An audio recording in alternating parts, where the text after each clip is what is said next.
My fellow Big Mac Americans, enough about economics.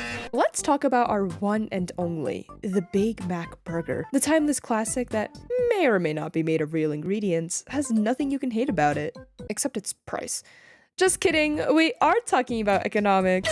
This silly little burger can actually tell us a lot about international trade and economics. How, you might ask? This is the Big Mac Index in all its glory.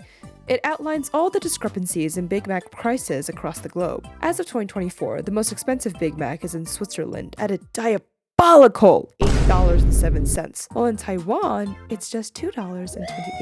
Indeed, this is a very quirky graph to look at, but what exactly is the deeper meaning here? Well, kids, when the economists first made this index in 1986, they intended it to be an informal way to compare purchasing power across countries.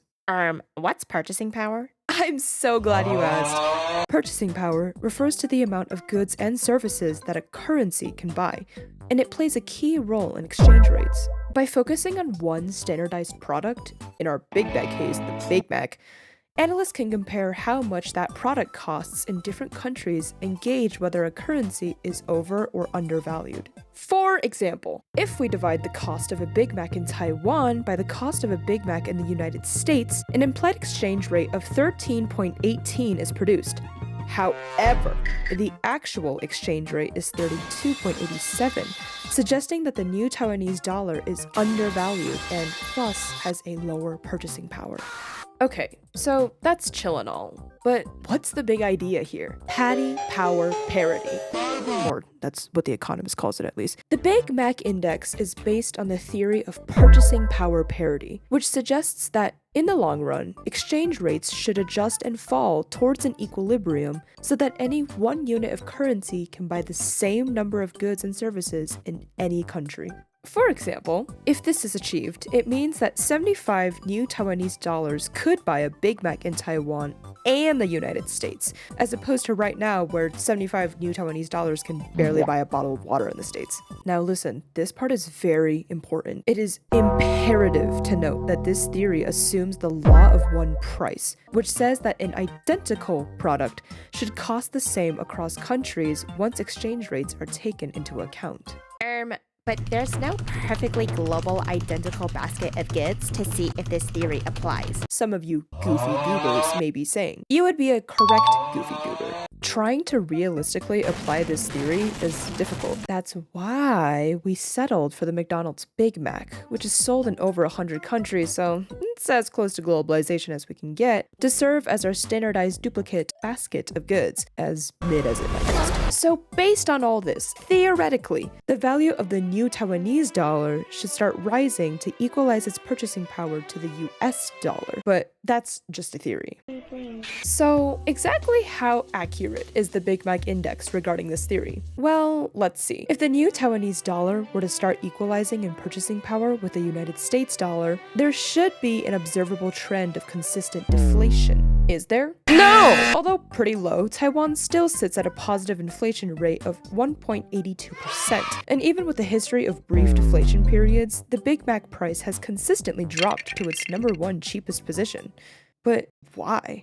The problem with purchasing power parity inherently comes down to the law of one price, which assumes free markets, no trade barriers, and no price manipulation. To put simply, there are three main challenges to purchasing power parity theory: the existence of trade barriers, non-traded goods, and pricing strategies. Trade barriers, which are global trade's #1 op, consist of tariffs, taxes, and transport costs that raise Big Mac prices in some countries while benefiting other ones with lower costs. Non-traded goods, like labor and services, also complicate things. Let me drag another theory into this room. The Balassa-Samuelson theory explains that higher income nations tend to have more productive workers, leading to higher wages, service costs, and ultimately higher price levels, making parity virtually impossible across borders. The biggest contender, however, is McDonald's pricing to market strategy, which directly links price manipulation to supply and demand. Wait.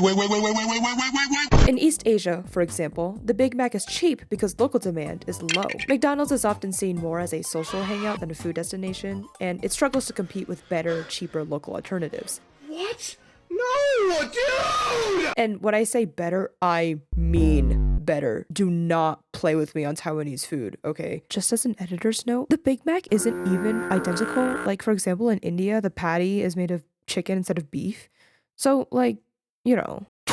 So, class, as we saw, the global economy is too much of a sigma and violates every assumption of the law of one price. Variables like trade policies, labor costs, and local preferences make it impossible to fit everything into a single rigid model. Patty power parity does not, in fact, have aura. The final verdict is that the Big Mac Index is an unreliable source to realistically predict most major trends in economics, such as inflation or foreign exchange rates. Despite all that yapping, the Big Mac Index still does something useful by giving us a broad sense of cost of living differences across the world, a rare McDonald's W. It definitely isn't a definitive measure of global economics, but it does provide a fun insight into just how complex macroeconomics is.